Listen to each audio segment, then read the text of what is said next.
to the Christian and Daniel show. How's everybody doing? I'm sure people will start joining in pretty soon. Welcome to the show. It is March 26, 2020. I like that. I like that number. 2020. 2020. Here on 2020. How's everybody doing? Thank you for joining us. 2020.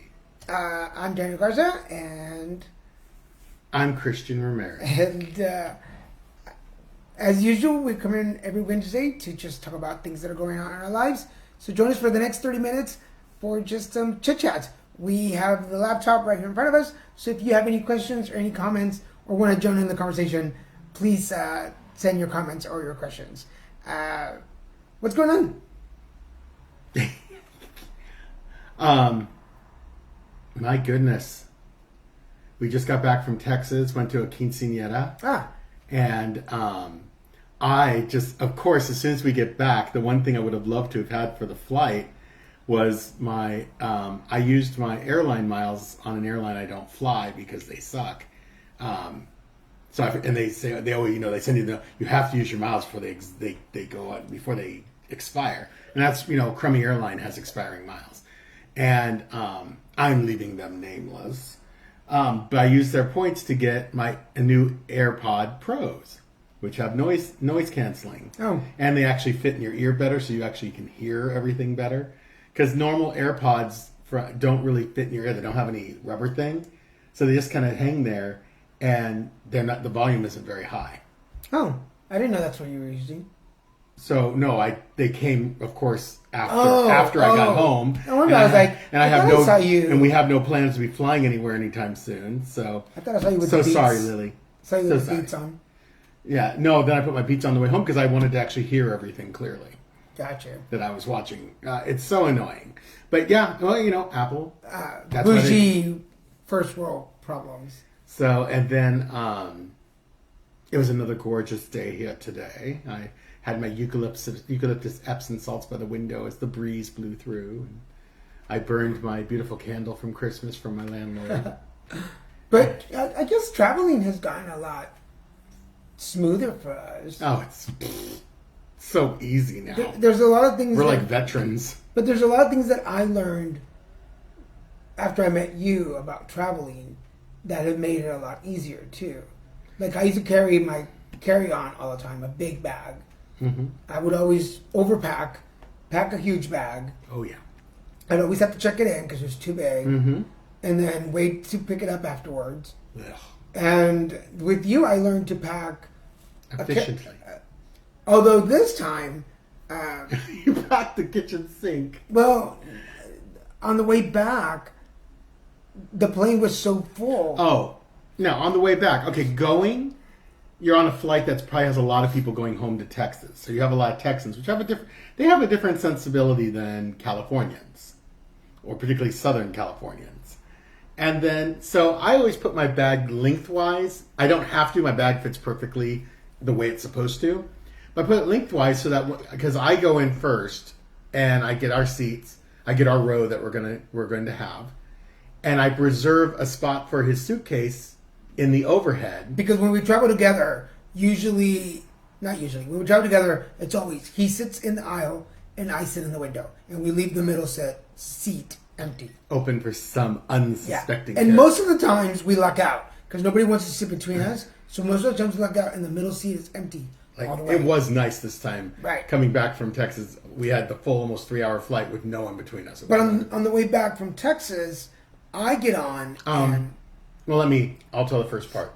I put my bag up there lengthwise to reserve a spot for his bag because I knew he was coming about 30 people after me. And leave it to Los Angeles people. No hesitation, and I didn't see it happen until after it was too late. This guy just went up there and turned my bag forward like he was a flight attendant and had the authority to touch my bag. Okay, because you're not supposed to touch other people's bags. You're not.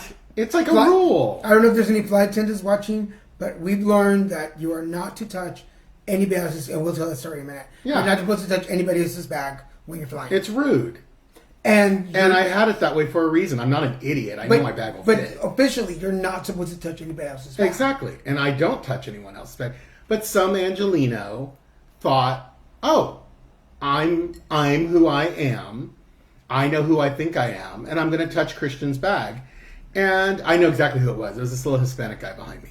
But anyway, he touched my bag and turned it the regular way so that he could put his bag up there. And by the time I noticed, other people had already come in and put their other bags in the other spot. So Daniel lost his spot. So then I get on, and he's like, well, just tell me to take your bag. Because I had already spoken to the head flight attendant and said, oh my God, my husband's coming on board, and I was holding a spot for him. How dare they? And someone moved the bag, and now there's no spot. And she's like, okay, well, he could either go back and put it in the back, and when we land, wait just as long as it would take for checked bag to come through, or we could gate check it here.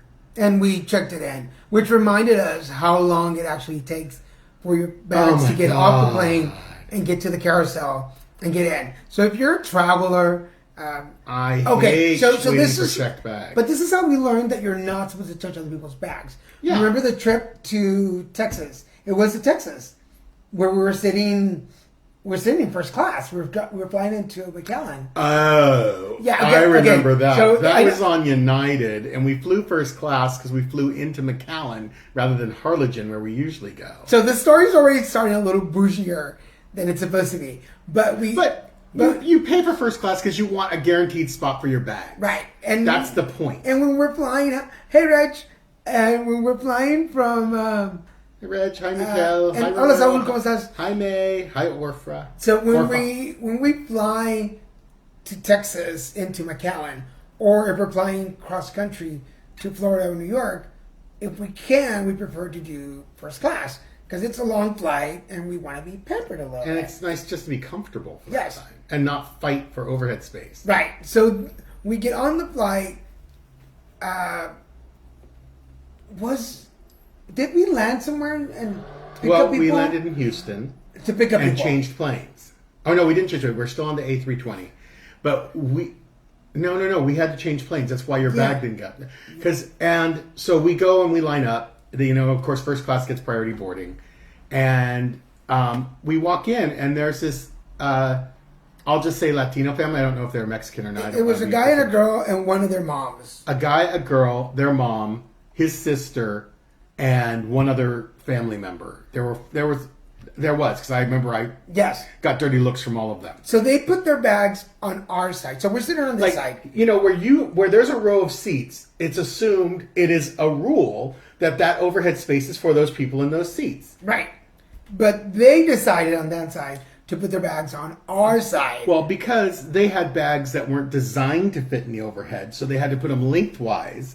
So they took up like 3/4 of the overhead space in first class, just their family alone. Right. So up until then, we're okay. Until I got on the plane and I was going to put up my bag, and it wouldn't fit. There was no space in first class for our bags.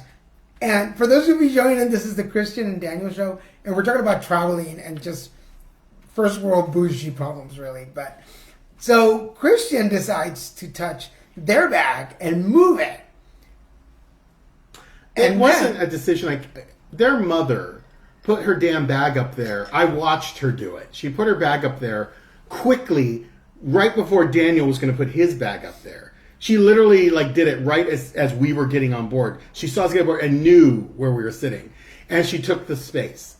That's a bitch move. Yeah, Don't do that. That was a bitch move, and I have an even better word for it. And I'll see you next Tuesday about that. Then Christian decides to touch the bag. So the lady... I tried to move her bag because she was a rude, see you next Tuesday. And the lady said something, and then Christian said something. And I was already pissed because she broke the rule. So then the couple jumps in. Well, her son-in-law and his wife, who is her daughter... Right. He chimes in and said... I don't even remember what was said because this was 2 years ago. But what made it... But I touched someone else's bag. Yes. And that was a violation. The flight attendant came back and said, don't do that. We'll handle it. But then one of them decided to say a gay slur. They decided to say something very homophobic. Towards us. Something you'd expect from low-life, no-class Latinos. And then can you just say low-life? It doesn't have to be Latinos. Well, they were Latinos. And So then the flight attendant comes back, and at that point she was kind of divided, like half who was involved. Because she had seen the whole thing from the start. She knows what See You Next Tuesday mom did, and she knows it was wrong what she did because she totally took our space on purpose because she wanted to be convenient for her copious backside, and so she saw that. And then she saw me react to it. And she saw me touch her bag, which is, again, that's another violation. But we were borderline about, all of us, the 5 of us, were about to be kicked off the flight. Because the husband wouldn't let up. And then I started saying things that I like to say, because I go to people's jugular. I don't even waste time trying to be nice. So I'm not even acknowledging them. I'm telling Christian, you got to just leave it alone. We're going to get kicked off. And I was exhausted for some reason. Like, we've been flying all day. I was like... And he was really tired. I'm like, I do not want to stay And here. I was in the middle of my illness without any type of treatment like I have now. And it was undiagnosed, too. So I was not really exactly in a great mood to begin with, because I was hurting the whole time. So the husband starts to get up. Yes. And the wife is still... And his wife is still mouthing off, saying stuff that she shouldn't be saying to anyone, and she made a lot of homophobic gay slurs. So that's when the flight attendant was like, "Y'all need to stop," and she went to them first and said, "Y'all need to stop," because they were saying nasty stuff. So at that point, she turned to us like, "Are you guys okay?" And we're like, "Yes." So here's a couple of lessons for flight. And then she said, "Can I get you guys a drink?" And we go, "We don't, of course we don't drink alcohol." Thank God, because it would have made that a lot worse. If I was drunk, that would have been because they were drinking. And I said, I want an orange juice, and she wanted water, and she went back, and then they started in again. Like, his wife could not keep her big loca mouth shut about making more comments. This time she stopped saying gay slurs, but now she was just making rude comments. Like, he's so rude. He's an asshole. He's a jerk. And she's saying it obviously loud enough for me to hear. And I'm trying not to say anything, but I would just look over and give her the... okay, in this case, I will say it. I turned around and said, "Why don't you shut the fuck up? And just shut up. It's done. It's over with. Let it go, girl." Now, I didn't use "See You Next Tuesday," which would have just made it worse. Well, Haley's saying in hospital. Well, it was escalated. And for those of you joining us... Understand. Oh, thank you, Haley. But this was like 2 years ago, Christmas. And it was Christmas. Oh, that's right. God, it was the worst time of year to be so mean to each other. And okay, so here's a couple and this all happened at the beginning of this short flight. Luckily, it was a short flight, but 40 minutes with crazy people and angry at each other is not fun. But there's a couple of lessons in all this. First of all, don't touch other people's bags when you get on a plane. Don't. Just never. For no reason It doesn't matter. Don't touch them. No. If you know whose bag it is, the nicest thing you could do is just ask them, "Is there a reason your bag's like this? Or do you mind if I move your bag if you can't?" Yeah. And usually the flight attendants will walk around and check. They'll turn your back. They'll turn your back around. So they're good at patrolling that. Second of all, if you're going to argue with another passenger, which you really shouldn't. By the way, we literally were a minute from being kicked off the flight and stuck in Houston. If you're going to argue with them, do not use any derogatory words. Don't be a homophobe. Don't be a racist. Hater. Don't be a racist. Bigot, whatever. No. Oh my God, don't do any of those things. Because if you're going to, just don't get in a fight. If you're going to fight, we were in first class, but if you're going to fight like in coach, if we were in coach, they would have already kicked us off. Yeah, we would not have made that flight. Somebody is going to tape it. There's always that occasion. Thank God no one did. Yes. I was so grateful for that. So if you're in coach or something or business, somebody's going to tape it. And if you say something homophobic, bigoted, racist, it's going to get out there. And that's the last thing you want is for people to hear you say something negative. And then if you just stay quiet and let the flight attendants handle it, usually they'll be nice to you and they'll get you. Like, I really could have taken the high road and I could have said... very quietly to the flight attendant, we were trying to fit a bag in. This person took our space. Is there anything you can do? And she would have said, "No, there's nothing I can do because your bag's already up behind you. You'll be fine." But and if I remember correctly, it's only because the lady had two You know, suitcases. You have one that you put over, and then one you put under You your have seat. your carry-on luggage, and then you have a personal bag. Yes, and that one goes on your seat. So don't be. But she didn't put her personal bag under her seat. She wanted the foot room. Yeah. She wanted the leg room, so she put it above, which is not. You're not supposed to do that. So don't be a butt. If you're going to carry 2 bags on the plane, make sure that one of them is under your seat. Yes. Okay. Enough about that. Quinceañera. Oh, quinceañera. Ooh, Daniel. Oh, sorry. Wow. I just burped. That came from somewhere else. They're not smelling it. Thank God you're not. You're going to plate it off. God bless that you guys So don't. we want to congratulate our great niece, Alexa Garza. Alexa Noeme Garza. She's not. Oh. Yes, she is. Didn't you read the invitation? Is she really? She's your great... I forget. Oh my goodness. Because it's always Alexa. Just like at the party, I was asking, who's that? I don't know who that is. Okay, so Alexa Garza is turning 15 tomorrow. Tomorrow's actually her birthday. So Hi, Lisa. in advance. Hello, Ariel. Ariel, ¿cómo Hi, estás? In advance to your birthday tomorrow, Ariel. if you see this, Happy birthday. Happy birthday. Happy birthday. But we were in the Valley for the quinceañera. It was... Was it your first quinceañera ever? No, it's my second one. I went to Bebas. Oh, that's right. Now, the first one was, admittedly, the first one to this one were like night and day. Yeah, because one was inside, one was outside. One was outside, and unfortunately it rained the night before, so it was kind of muddy. It was a real rough one. And it went really well, but it was rough because it was outside. And Beba had a bigger court. Oh my God, she looked so beautiful. Chambelanes and damas, which is the men and the women in the court. Daniel's family is so gorgeous. They are. I mean, I don't know what happened to these people are. Come on, you're super hot to me at least, which is all that's important. But no, it's like his family is so freaking beautiful. Like, all the women for this were all done up, had their hair done, their makeup done professionally. So, and they're in these flawless gowns. I will give my sister and my nieces OMG. They know how to do now, and let me put it this way. No, Daniel's sister is a great grandmother, and she looked as good as her own daughter. Yeah.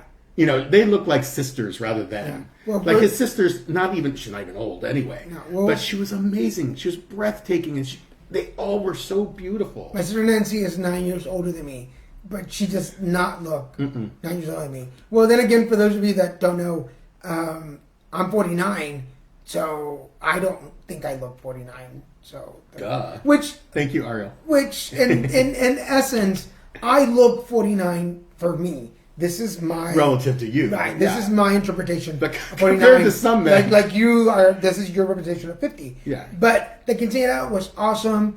Everyone was flawless. Now the interesting the kids. I love that there were a ton of kids. Like Alexa. Oh my God! Understand the difference between Bebas had a lot of family and adults. Yes. It was a very family. She had a big court, but it wasn't that. It was a very family-oriented party. While this one was, and it's typical. It shows their personalities. Alexa is a head cheerleader. Alexa is super popular. She's a A1 gold medal winning She's an amazing cheerleader. Cross country runner. She this girl is.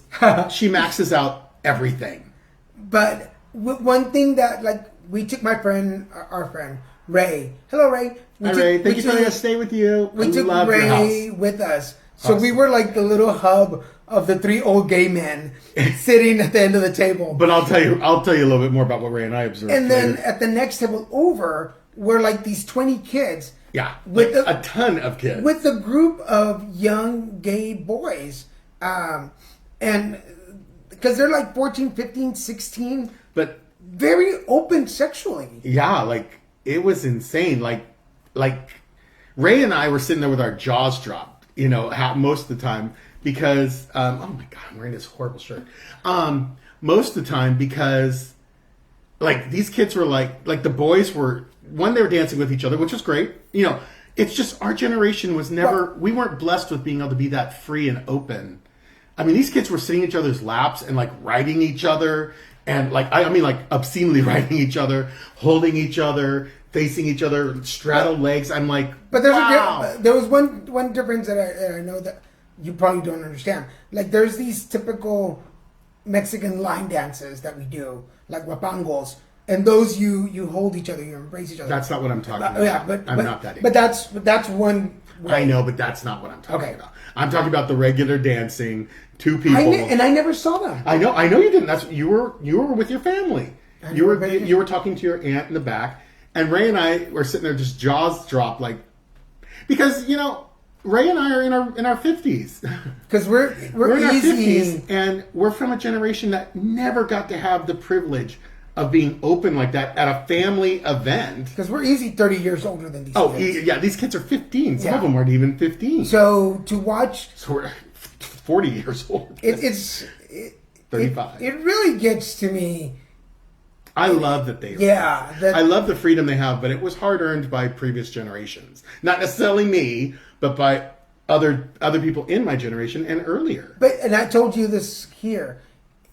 It says a lot about them, but it says a whole lot about Alexa and her openness and how open she is with her friends, and how can I say this? Well, what a comfort zone she made for them. Yeah, I mean, they were totally... No one had to be uncomfortable or anything. Because even though... people come absolutely. You're right, Ariel, and absolutely. Yeah, it's a different world. It's like her party was such a safe zone for all these kids. For everyone. Yeah, and it just made it comfortable. Except for... Now, Alexa's parents were never married. No, they're divorced. Oh, they're divorced. So her father and his family were on one side of the event center. Of course. And then our family, the Garzas and Ramon... Well, they're Garzas. But Daniel's... The small few Garzas and Ramones were all on the other side... Are on the other side of the event center. So it was like there was like this battle line drawn down the middle of the event center, where it's just like, and the men's room, thank God, was on our side. The ladies' room was actually on the opposing side. And because they had Alexa in a center table, which was so sad because she was sitting alone at her table. Yeah, but really all the kids were on our side of the room, and then we had like easily 4 times the family members in attendance than their side. Their side was half empty. I was just I felt so happy and so proud of her that she has created that safe zone around her friends. That makes it really comfortable for everyone. Even for us. Where adults and other people had nothing to say. Because if any of you have ever been in South Texas, the ability to make somebody feel uncomfortable because of their sexuality is quick and easy. It would be very easy. Even at my age, there are still times when I'm like, I don't want to be around folks. But I felt no discomfort at all whatsoever. No, it was really beautiful, and it, but getting to I love the family battle. There was an energy that you could tell the families were competing for who was this, who was that, because there was this okay, I can't say it like that. There was this slideshow that was, shall we say, in a very polite way, very slightly biased to the father's side of the family, with its imagery and... Well, I'm not friends with any of this. Well, with the complete...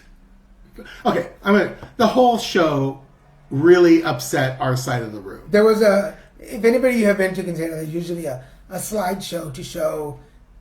Her growing up, Alexa growing up. But this was a little longer than... It was beautiful. And it was total propaganda. It was beautiful, though. Her photos are beautiful. Well, she's a gorgeous girl. The grandfather did a good job having someone else put it together for him. Everyone said he did it, but there was like 2 companies referenced in the beginning and the end, so I know he didn't do it. He paid someone. Good night, Ariel. Good night. Thank you for joining us. For everybody joining us, this is a Christian and Daniel show, and we're kind of going over our trip to Texas that we went this last weekend. Quinceañera. And so we had a couple of adventures on the plane. We had... not really. The adventure we talked about was from 2 years ago. Yeah, it was from earlier. And, but it was the example of why you don't touch someone else's bag. But we had a great quinceañera. And for those of you that know us... Oh my God, the quinceañera was amazing. For those of you that know us, we're going through some shifts and changes in our lives. So we really... needed a weekend. A weekend away. Wins leave, our troubles behind. Let me tell you, all those miles points and all those points that you save totally come in help out when you need them. Yeah, I'm so glad we didn't use them frivolously. Yeah, because we still have more we could still do it. So we took the trip. We went to Texas. We enjoyed a quinceañera. We shook up some of the bad energy cobwebs that we had on us, and not to mention the ladies at Hertz. So if anybody from Hertz, my Lord, there's the tiniest, most wonderful, cute little office, Hertz office at the Harlingen Airport or Valley International Airport in South Texas. I don't remember the other girl, but it's Renee, Gina, and I can't remember the other girl, Natalie or Nelly, or something like that. But if anybody knows the ladies that work at the Hertz at Valley International Airport in Harlingen, hello, ladies. We really like you. Or if your mom works there and you're watching us, because you friended Daniel. Tell your mom to watch. Tell your mom that we do the show every Wednesday. Yes. Or if you work for Hertz, period. Just let them know that. Those ladies, I wrote compliments for them in my survey. They're so wonderful and so kind. You know, there was a situation that happened that could have been potentially very embarrassing. They could have been very mean about it. Yeah. You know, anyone could have been very mean about it, but they weren't. They were like compassionate and kind, understanding and helpful, and took such good care of us. And that's why I've stuck with Hertz. I've worked with Hertz for almost 30 years. Because I started when I started traveling for business.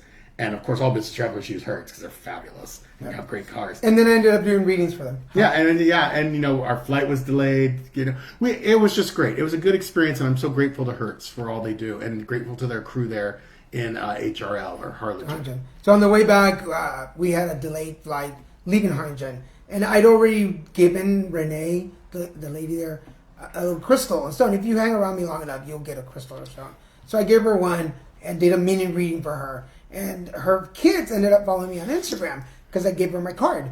So then on the way back, we were delayed. I'm like, we're delayed. Here, pull a card. So I had her pull a card and read her. And then I read her coworker and her manager. And if you've ever had a reading for me on the spot, you know that the messages that are sent are pretty accurate. It's not me. It's the messages coming through. Oh, yeah. And but they were all blown away. So if anybody works for Hertz or anybody knows the people at Hertz in Harlingen, tell them thank you for us. We really loved their service. And I'm going to say hi to my wonderful, loving, amazing cousin, Susie Franklin. Thank you for joining. Thank you for watching, Sue.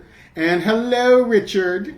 Hello, why am I calling you Richard? Wayne. Hello, Wayne. Hello, Wayne. They said people like deep voices. I should use deep voices every time we fly. What are you talking about? Excuse me, stewardess. Could you come over here, please? I sound so ridiculous. Anyway. For anybody watching, this is the Christian and Daniel show. Today we're talking about some pointers. So the quinceañera. Yes. We danced. Yes. We had some fun. Sore as heck. Yes. Tells you how lazy I've been. When a dancing for a half hour makes me sore for 2 days. But we had a real blast. It was a wonderful occasion.